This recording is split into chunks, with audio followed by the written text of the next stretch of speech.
el mundo?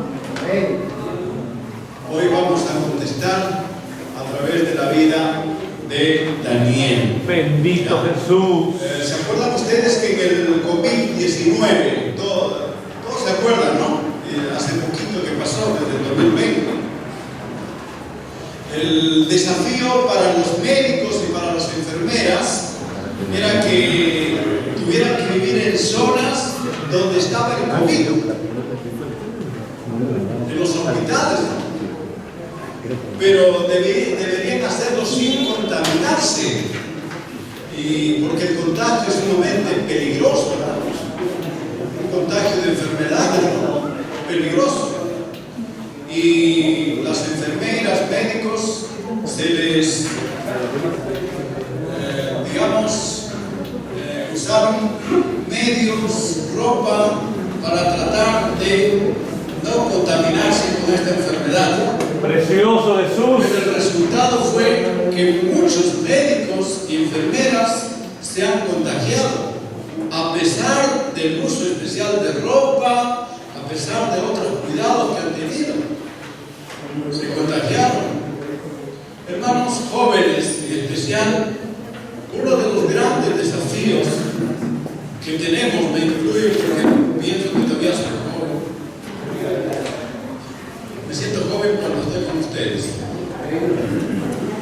Uno de los desafíos de los jóvenes, como hijos de Dios, es que tienen que vivir en el mundo sin pertenecer al mundo, agradar a Dios en este mundo lleno de corrupción, de malas influencias, y hay que agradarle a Dios en este mundo. ¿Cómo hacerlo? Sin contaminarse con las costumbres, con las prácticas del mundo, ¿no? Entonces, lo podemos ver en la vida de Daniel, ¿ya? De Daniel capítulo, vamos a abrir nuestra Biblia, Daniel capítulo 1, desde el versículo 5, ahí vamos a hablar en esta tarde. Daniel capítulo 1, versículo 5.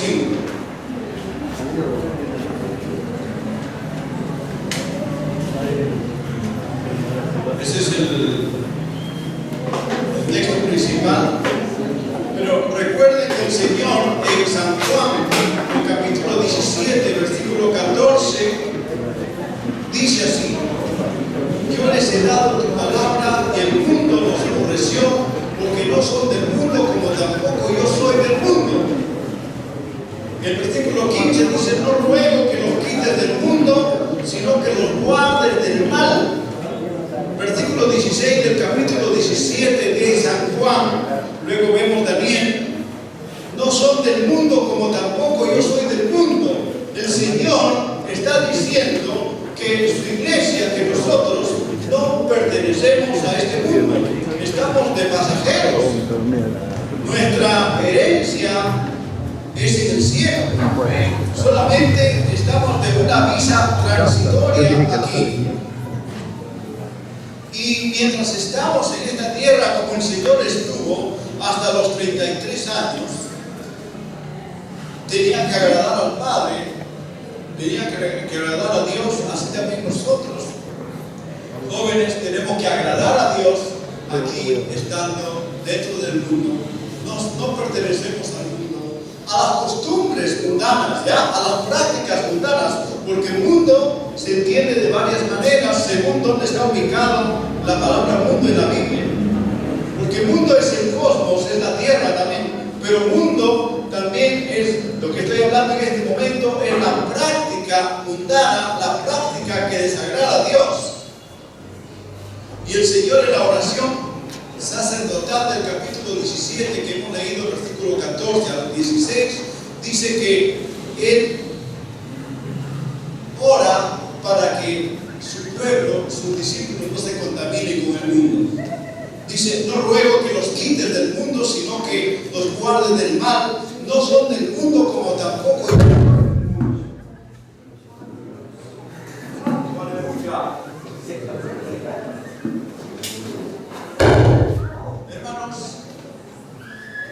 Abra su Biblia, por favor, en Primera de Juan, capítulo 2, versículo 15 a 17. Jóvenes, por favor, abra su Biblia.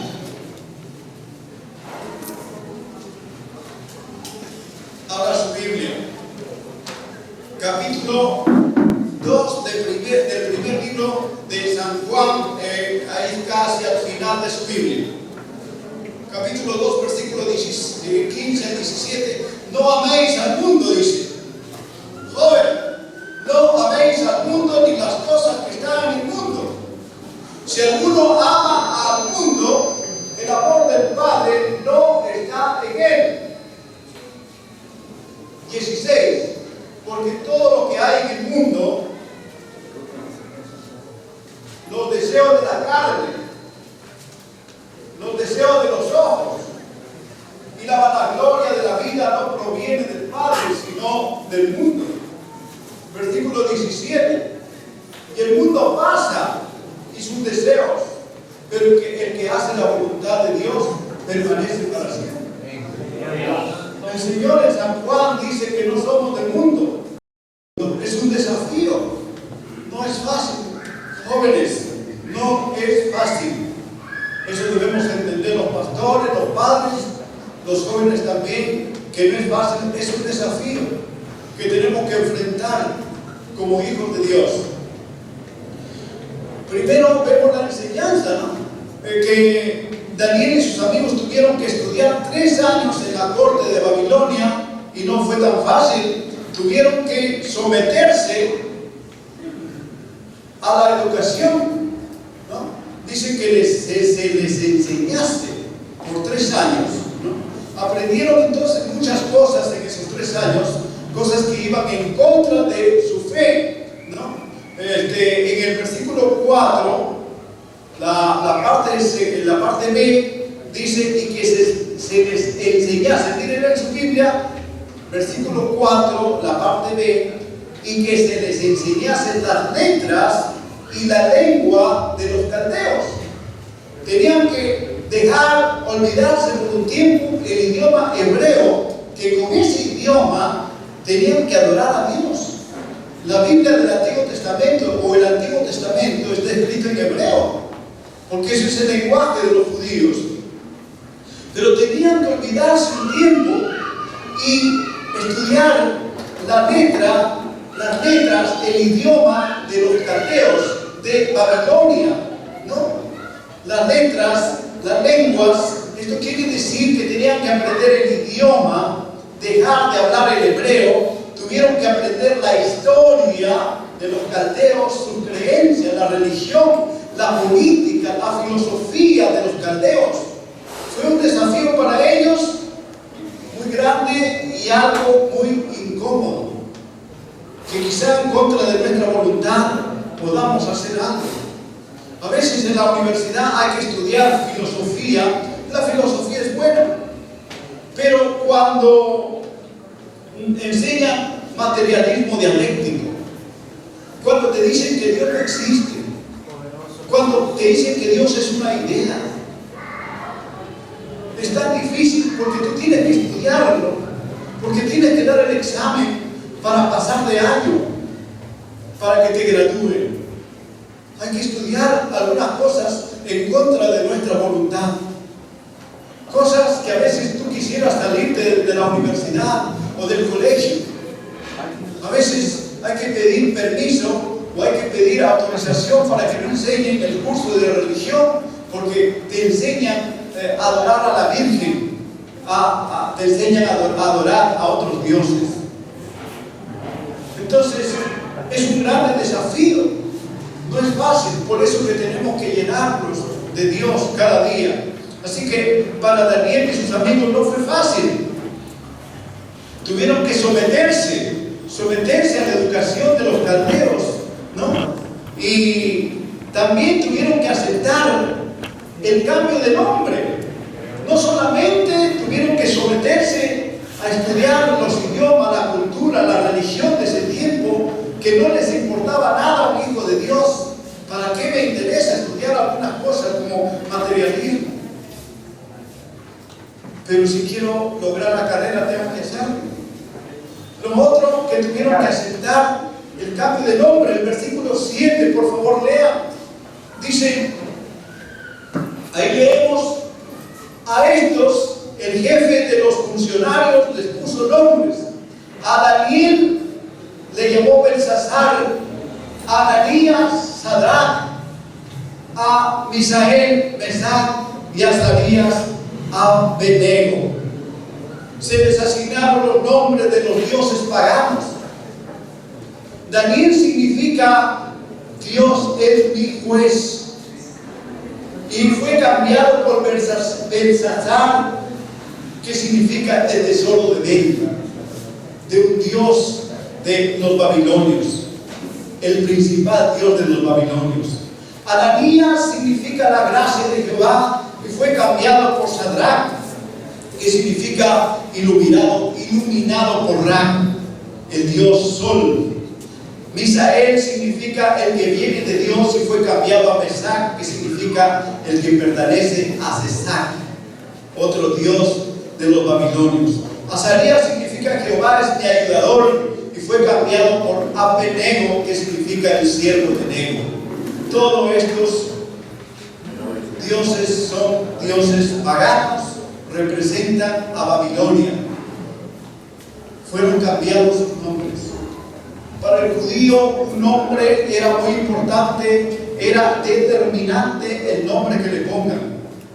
Por eso que cuando ¿se acuerdan ustedes de Jacob? Jacob significa un falso, un estafador, un mentiroso. Y le cambió el Señor a Israel. Ya no se llamó más Jacob, sino Israel, que significa diríamos el que adora a Dios, el Hijo de Dios, el que está con Dios. ¿Se acuerdan ustedes que también se le cambió el nombre a Abraham, ¿no? Para que sea padre de multitudes? Ya no era Abraham, sino Abraham. Lo mismo a Saraí, ¿no? Lo mismo a Pedro en el Nuevo Testamento, porque su nombre es un nombre, ¿se acuerdan ustedes cómo se llamó? Simón. Simón es una caña que es batida por el viento, que no es estable. Entonces el Señor le dijo, tu nombre ya no va a ser Simón, sino Pedro. Porque Pedro significa una piedra que sale de una roca, que es estable, que es fuerte. Y Pedro lo sabía porque era un pescador. Entonces, hermanos, ¿qué desafío? Que le enseñen las letras, la cultura, el idioma de los paganos, y ahora le cambien de nombre, nombres que tienen que ver con sus dioses. Fue muy incómodo para estos jóvenes. Daniel de 17 años. No nos dice la Biblia cuánto tenía los otros amigos de Daniel, pero también eran contemporáneos jóvenes eran. Qué pena. Es un poco triste muchas veces, pero ahí, hermanos, tenemos que tratar de agradar a Dios. Ellos no se enojaron, ellos no se molestaron, ellos siguieron sirviendo al Señor a pesar de ese desafío grande, ¿no? Entonces, ellos lo aceptaron porque no contradecía su fe. No contradecía su fe. Al cambiarme de nombre, al enseñarme otras cosas, no contradice mi fe, mientras yo no lo practique. Entonces, para vivir en el mundo, jóvenes, hay ciertas cosas que podemos evitar, ¿no? Y hay otras que no podemos evitar quizá. Tenemos que enfrentar el desafío que se presenta y pedirle la fuerza y la sabiduría al Señor.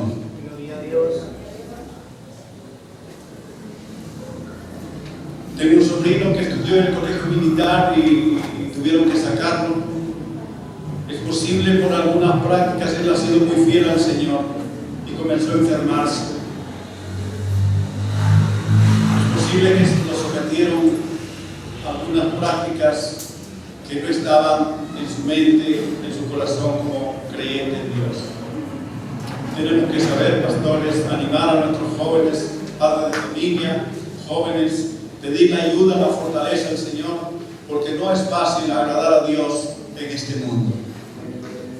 Pero crea que somos la sal y la luz para este mundo y el Señor nos va a ayudar. Entonces hemos visto que para agradar a Dios en el mundo es un desafío grande.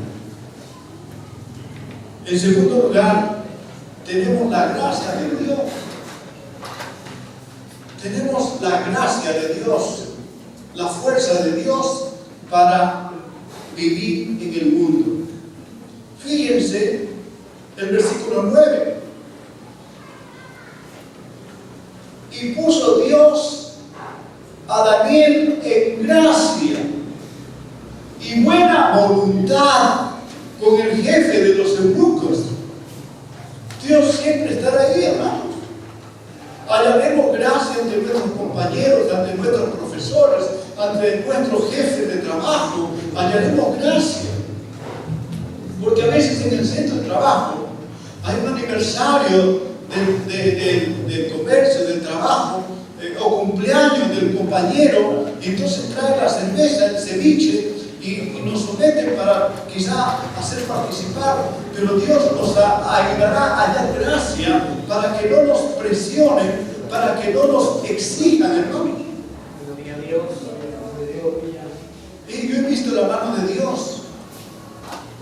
Su tío de mi esposa es un ex policía en Cajamarca y él tiene su dinero, es empresario, y cuando casi siempre nos invita a comer, y delante de todos, él es inconverso, pero delante de sus amigos, él dice que el hermano Fermín pida las bendiciones, que el hermano Fermín ore. Cuando puso un piso a su hotel de la recepción, dijo que venga el hermano Fermín a orar. Dios permitió que yo halle gracia ante mi jefe, porque él fue mi jefe un tiempo, yo trabajé para su hotel también. Dios nos va a hacer hallar gracia. Hermanos, en medio del desafío, Dios bendijo a Daniel, le concedió gracia y buena voluntad ante los ojos de su jefe, desde el jefe de los eunucos. Gloria a Dios. Aleluya.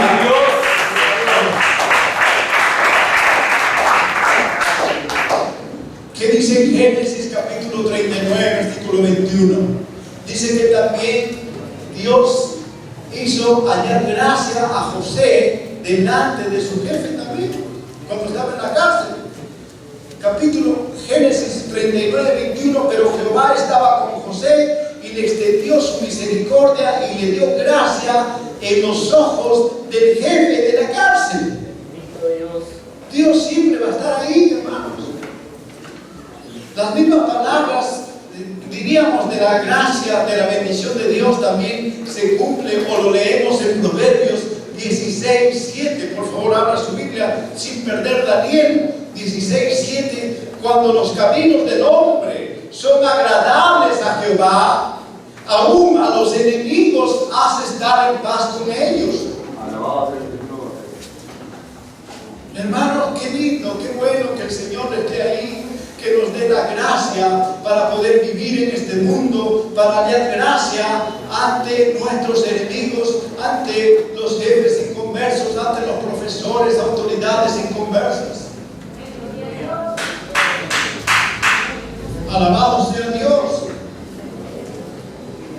Si lo encontró, ¿verdad? Proverbios 16, 7. Amén. Aún dice, cuando los caminos del hombre son agradables, cuando los caminos de los jóvenes son agradables a Jehová, aún a sus enemigos hace estar en paz con él.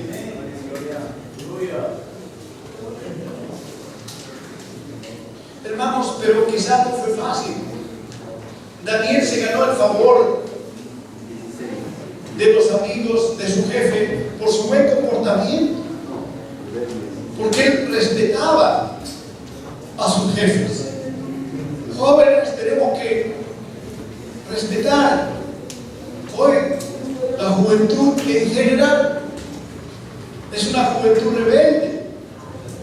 No lo digo por ustedes, pero en este mundo encontramos mucha rebeldía en la juventud, que se levanta en contra de la sociedad, en contra de los padres, que se levanta en contra de los profesores, que quieren vivir su vida libre, que no quieren el control, no quieren rendir cuenta a nadie, que salen de la casa y dicen: viejo, ya vengo. O a veces el papá o la mamá le dice: ¿a dónde vas?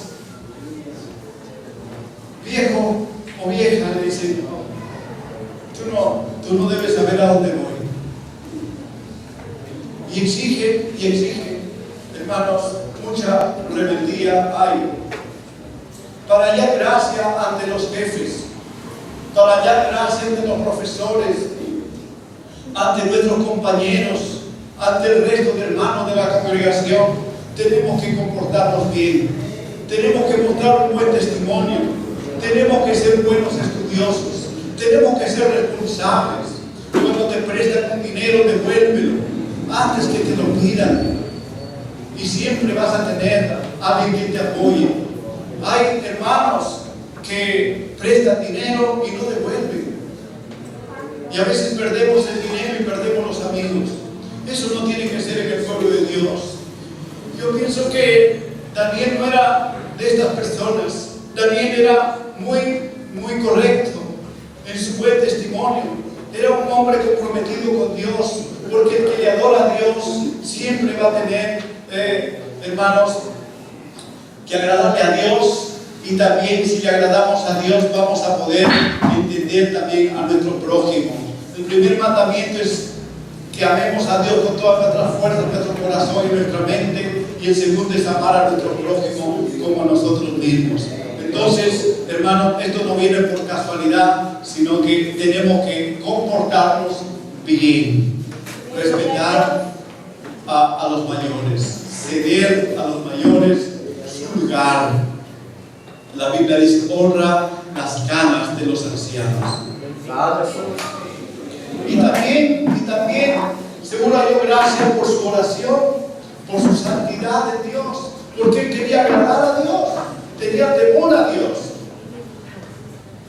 Entonces hay que trabajar para ganarnos el respeto aquí en el mundo.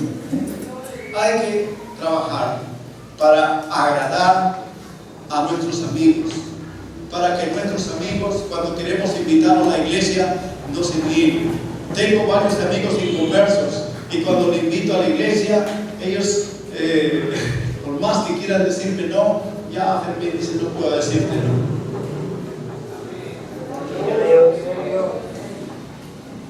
Tenemos que hacer eso. Entonces, hemos aprendido que para agradar a Dios en el mundo es un gran desafío. Y en segundo lugar, también hemos aprendido que el Señor nos dará gracia para poder vivir en este mundo. Nos dará hallar gracia ante nuestros semejantes, ya sea profesores, compañeros de trabajo, jefes de trabajo, distintas personas. Y en tercer lugar, vemos la determinación de vivir en santidad en el mundo. Tenemos que determinarnos, jóvenes. Tenemos que decidirnos. Si tú no te decides, no lo vas a lograr. Hay que determinarnos. Dice el versículo 8, fíjate: y Daniel propuso en su corazón no contaminarse con la porción de la comida del rey, ni con el vino que él bebía. Pidió por tanto al jefe de los eunucos que no se le obligase a contaminarse. Daniel dijo, de 17 años, me han enseñado la cultura, la religión de estos paganos, de estos incircuncisos, de estos mundanos, su religión, su idioma. Nos han cambiado de nombres. Bueno, hemos aceptado este desafío grande que no ha sido fácil, pero ahora nos quieren hacer comer de su comida.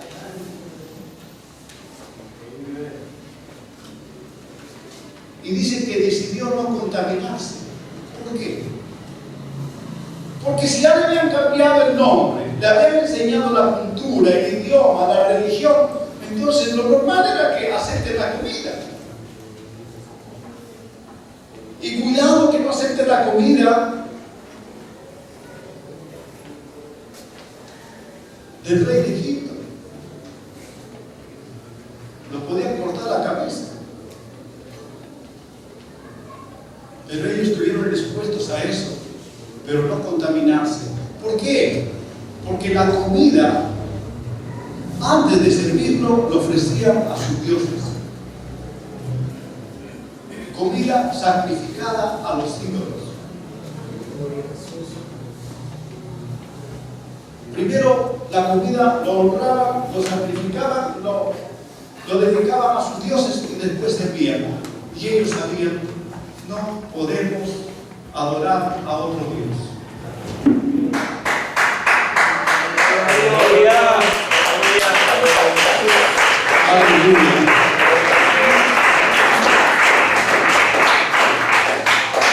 Joven señorita, no puedes cambiar tu fe, tu adoración del Dios verdadero a un Dios de esta tierra o a una idolatría que te presenta, por más bonita que parezca.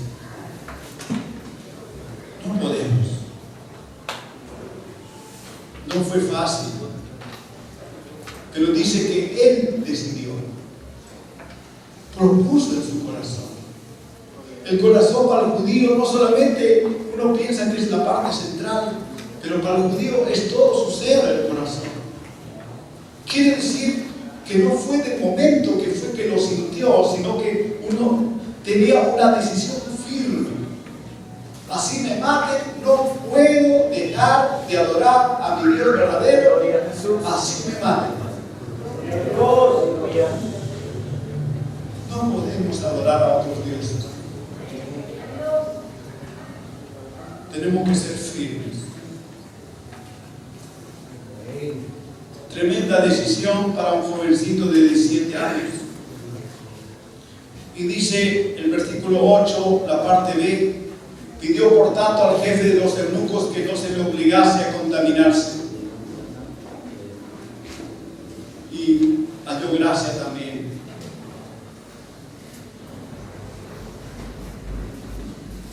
¿Se acuerdan ustedes que él dijo, y si el rey sabe me va a matar? Dijo, prueba 10 días. Hizo la prueba, 10 días le dieron legumbres, verduras, menestras y agua, y en 10 días su rostro era tan más hermoso todavía.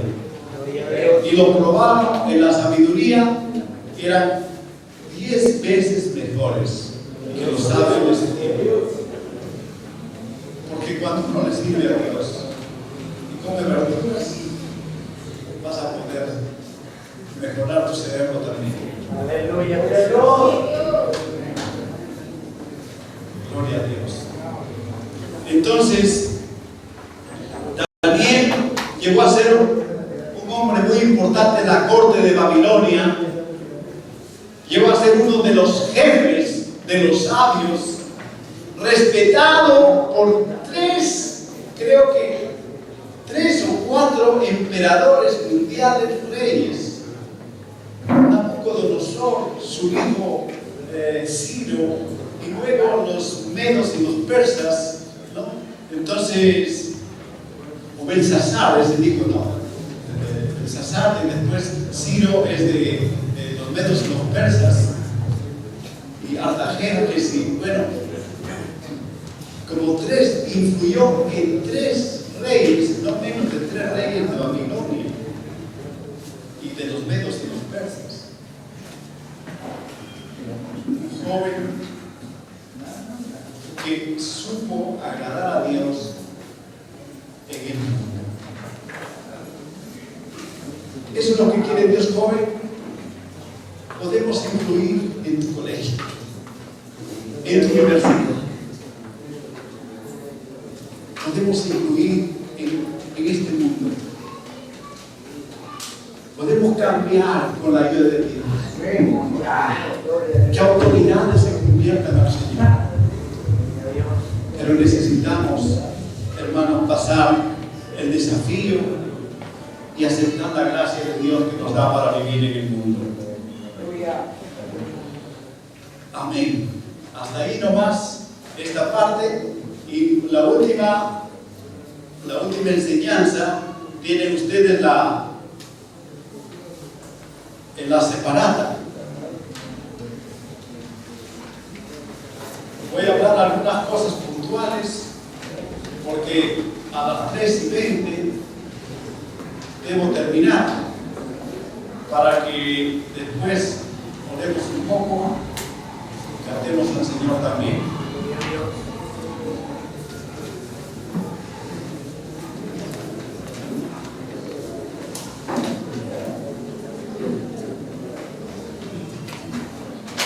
La comunión espiritual.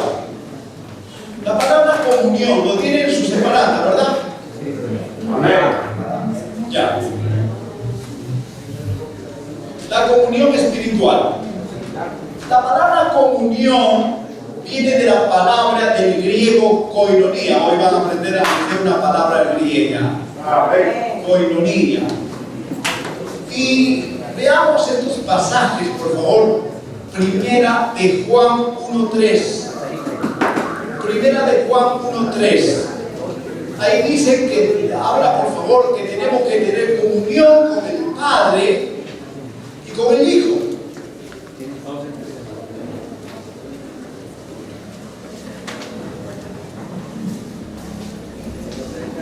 Por favor, léalo.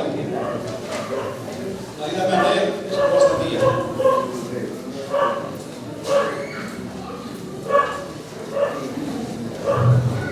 Versículo 3 dice: lo que hemos visto y oído, esto os anunciamos, para que también vosotros tengáis comunión con nosotros, y nuestra comunión verdaderamente es con el Padre y con su Hijo Jesucristo. Nuestra comunión sea con el Padre y con su Hijo Jesucristo. Nuestra comunión, subraye la palabra comunión, que sea con el Padre y con el Hijo. En el Salmo 25:14 dice que la comunión íntima del pueblo de Dios es con Jehová. Y en 2 Corintios, capítulo 13, versículo 14, dice que la comunión con el Espíritu Santo sea sobre el pueblo de Dios.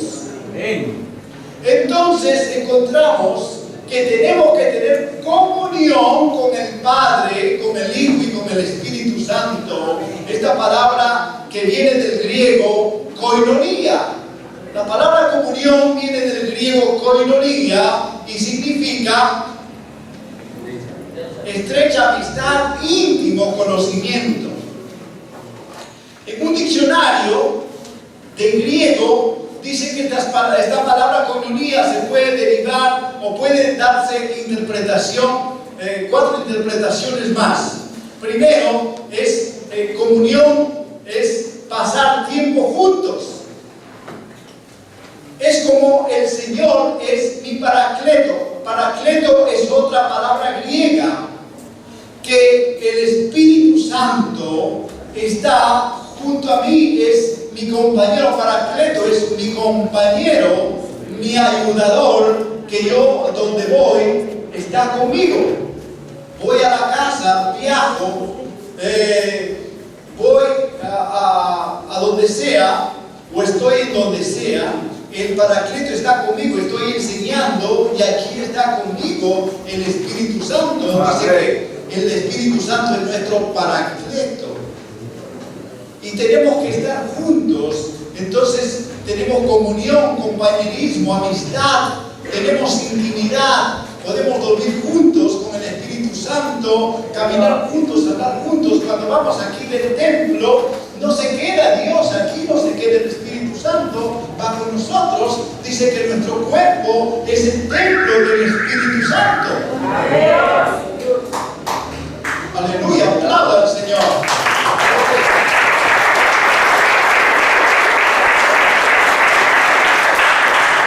La palabra que se puede interpretar de comunión es sociedad. El rey David no iba a la guerra sin consultar a Dios, siempre estaba consultando a Dios.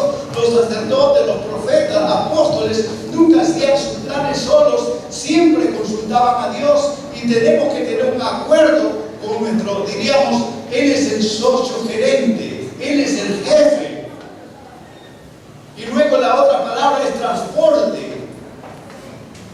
Para comunión, Dios nos transporta. Hermanos, si Dios no nos trae las personas al templo, a la iglesia, si Dios no nos trae las cosas, no podemos tener nada nosotros. Es Dios quien provee, es Dios quien nos trae. También se interpreta como transporte la comunión.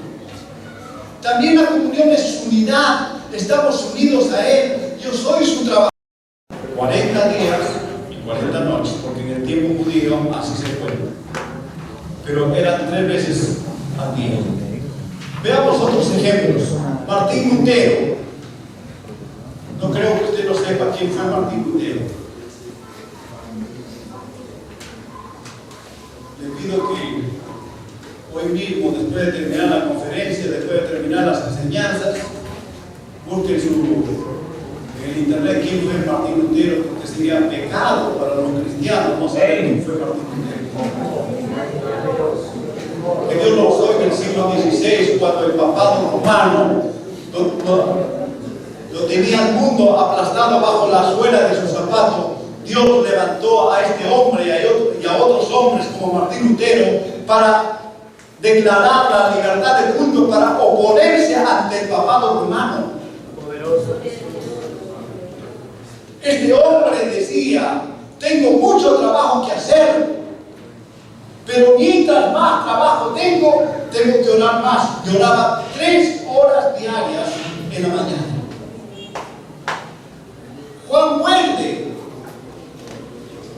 un hombre revolucionario del pentecostalismo que Dios usó poderosamente, también se dice que oraba 3 horas diarias, no menos de 3 horas diarias.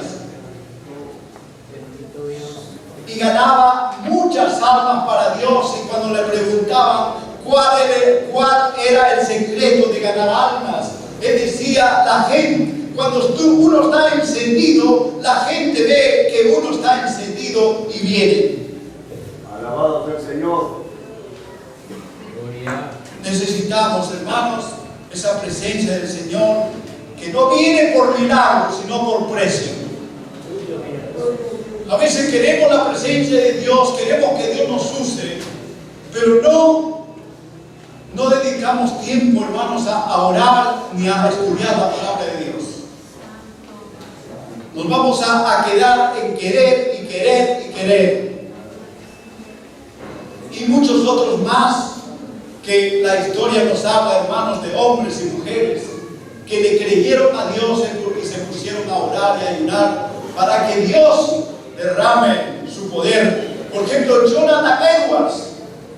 Quizá a ti te han dicho que los pobres solamente tienen que ser cristianos. Es mentira. Jonathan Edwards fue uno de los mejores pensadores que tuvo Estados Unidos.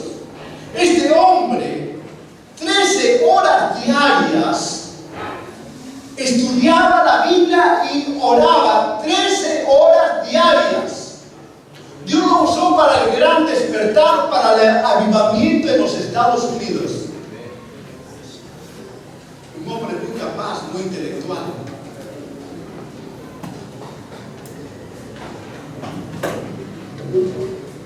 ¿Cuánto tiempo estamos orando, hermanos?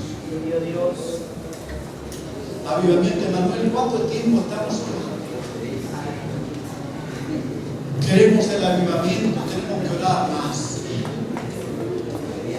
clamar más.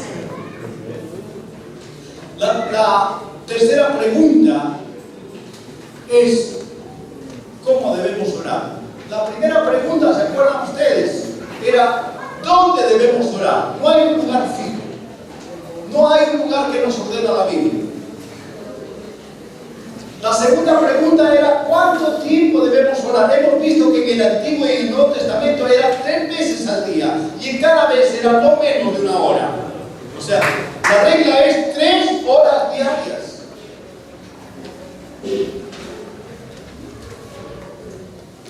Tenemos que incrementar nuestro tiempo de orar. Joven, no te asustes, tal vez usted ora 5 minutos. Y se acaba la memoria o el CD que de antes, ¿no? El cassette de más atrás. No hay que decir ya.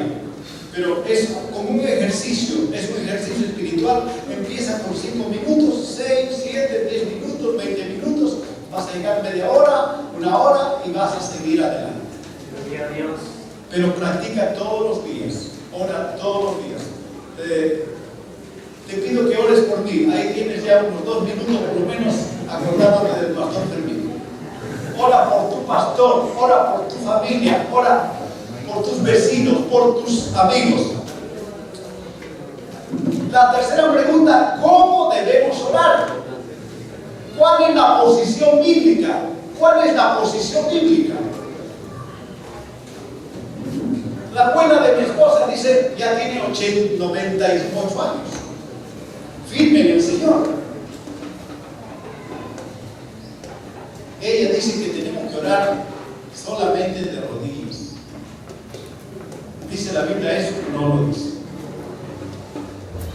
No hay posición especial para orar. David dice, desde mi cama te alabaré. Jonás oró en el vientre del pez. O sea, nadie te puede impedir Gloria a Jesús. la forma de orar. Pero la forma judía era inclinándose y era de rodillas o de pie. Un comentarista, William Hendrickson, dice que él ha encontrado 8 posturas de la forma de oración en la Biblia, pero de rodillas indica humildad, solemnidad y adoración. La mejor recomendación es de rodillas, pero no hay un mandamiento. Pero sí la Biblia nos dice que la oración tiene que ser en el Espíritu. Fíjese en Efesios capítulo 6, versículo 18, orando en el Espíritu, dice. En Judas 20, porque tiene un solo capítulo, dice que también oremos en el Espíritu Santo. ¿Y cómo es orar en el Espíritu? Eso es difícil. El hermano Jimmy Ávila, que ya murió el evangelista, él escribe un libro y él explica la forma de orar en el Espíritu. Dice que es con lloros. Hay 3 maneras de orar en el Espíritu, es con lloros, según Joel 2:12. Ahora dice Jehová, convertidos ahora a mí con todo vuestro corazón, con ayuno y lloro y lamento. O sea, una de las formas de orar en el Espíritu es con lloros. Llorar a nuestro Dios. La otra forma que él enseña dice que es con gemidos. Ceñidos y lamentad, sacerdotes, gemid, ministros del altar, venid, dormid en silicio, ministros de mi Dios, según Joel 1:13. Pablo dice en el Nuevo Testamento, capítulo 4, versículo 19 de Gálatas, hijitos míos, por quienes vuelva a sufrir dolores de parto hasta que Cristo sea formado en vosotros. No podemos dar a luz a hijos espirituales, no podemos ver convertidos si no hay gemidos, si no hay lloro, hermanos, en nuestras oraciones. Jóvenes, si queremos ganar a otros jóvenes, aprender a clamar, a llorar por ellos. Gloria a Dios. Y la tercera forma de orar en el Espíritu es en lenguas. Como dice primera a los Corintios, capítulo 14, versículo 2 en adelante, todo ese capítulo nos habla del hablar en lenguas. Que el que habla en lenguas no habla al hombre sino a Dios, dice, y se edifica a sí mismo. Entonces, 3 formas de orar en el Espíritu. Tenemos que aprender a orar en el Espíritu. Usted dirá, yo no hablo en lenguas, pero sí puede llorar, sí puede gemir, puede sentir dolor por lo que se pierde, por lo que se van al infierno. Si usted no siente dolor, usted mismo tal vez no se va a salvar, porque quizás no entiende el infierno, no entiende que Dios va a mandar al infierno a aquellos que le dan la espalda. Es tiempo de orar por los perdidos.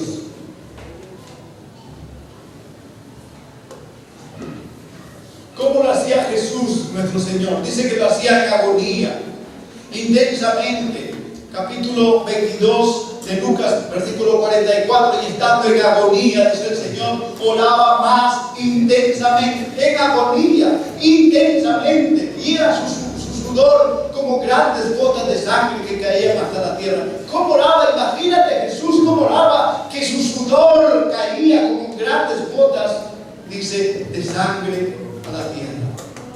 Oraba intensamente, oraba en agonía. Hemos experimentado ese tipo de oración. Estamos orando oraciones cómodas. A veces lo hacemos por cumplir.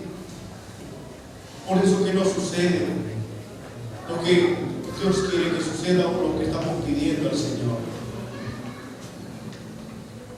Ya que hay otros testimonios de otros evangelistas, de otros siervos de Dios. Por último, cuando oramos, no estamos solos. Dice en Romanos capítulo 8, versículo 26 y 27. Y de igual manera el Espíritu Santo nos ayuda en nuestra debilidad. ¿Qué pues hemos de pedir? Como conviene no lo sabemos, pero el Espíritu mismo intercede por nosotros con gemidos indecibles que no se puede explicar con palabras, mas el que escudriña los corazones sabe cuál es la intención del Espíritu, porque conforme a la voluntad de Dios intercede por nosotros. Créalo, hermano, que cuando oramos no estamos solos. El Espíritu Santo nos está ayudando en nuestra debilidad y también intercede de acuerdo a la voluntad del Padre, porque a veces oramos oraciones como dice Santiago: pedís y no recibís, porque pedís mal para gastar en vuestros deleites. A veces no sabemos cómo orar, a veces pedimos cosas y cosas. Pensamos que estamos en el supermercado y pedimos y pedimos.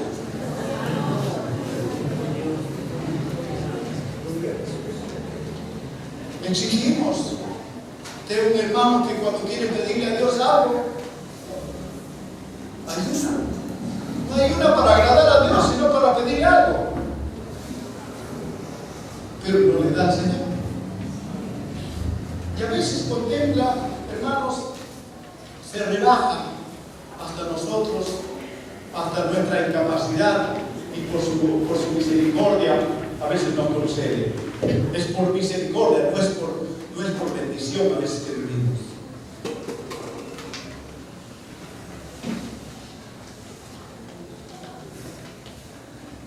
Jóvenes, busquemos la comunión con Dios, con el Padre, con el Hijo y con el Espíritu Santo.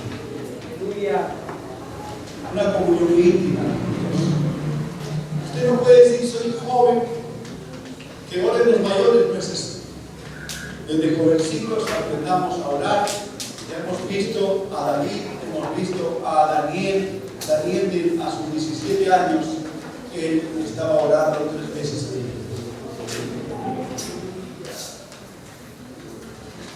Que Dios ayude a todos a avanzar en nuestra comunión con Él. Ha sido de mucha bendición estar con ustedes y poder